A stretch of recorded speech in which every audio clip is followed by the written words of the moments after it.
ចាប់មួយតូចដែលមានឈ្មោះថាចាន់នីវាគឺជាបក្សីតូចមួយដែលមិនមានស្លាបរឹងមាំដូចជាបក្សីដទៃទៀតនោះទេជារៀងរាល់ថ្ងៃវាតែងតែត្រូវបានសត្វផ្សេងសើចចំអកវាថាជាកូនចាប់តូចបែបនេះមិនអាចហោះហើរទៅណាបានឆ្ងាយនោះទេចាន់នីទុកចិត្តខ្លាំងណាស់ប៉ុន្តែវាមិនដែលឈប់ព្យាយាមនោះឡើយនៅថ្ងៃមួយក៏មានព្យុះយ៉ាងខ្លាំងបានបោកបក់វាប្រហារទៅលើព្រៃដើមឈើជាច្រើនត្រូវបានដួលរលំសត្វតូចៗខ្លះក៏ត្រូវបានបាត់បង់ផ្ទះសម្បែងសត្វទាំងអស់ក៏បាននាំគ្នារត់ទៅរកកន្លែងលាក់ខ្លួនដោយភាពភ័យខ្លាច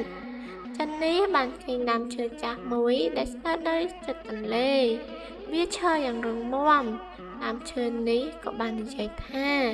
កុំភ័យអីកូនចាប់តូចមេត្តានិងការជួយគ្នាអាចការពារបេះដូងឲ្យបានល្អជាងកម្លាំងធំបានទៀតផងចាន់នេះក៏ចាប់ផ្ដើមហោះហើរហើយសត្វតូចៗទាំងអស់មកជ្រកក្រោមដើមឈើនេះវាបានហោះហើរយ៉ាងយឺតក៏ប៉ុន្តែវាមិនបោះបង់នោះឡើយក្រោយព្យុះបានចប់សត្វទាំងអស់ក៏បាននាំគ្នារស់រានមានជីវិតនិងមានសុវត្ថិភាពពួកគេក៏បានចាប់ផ្ដើមដឹងថា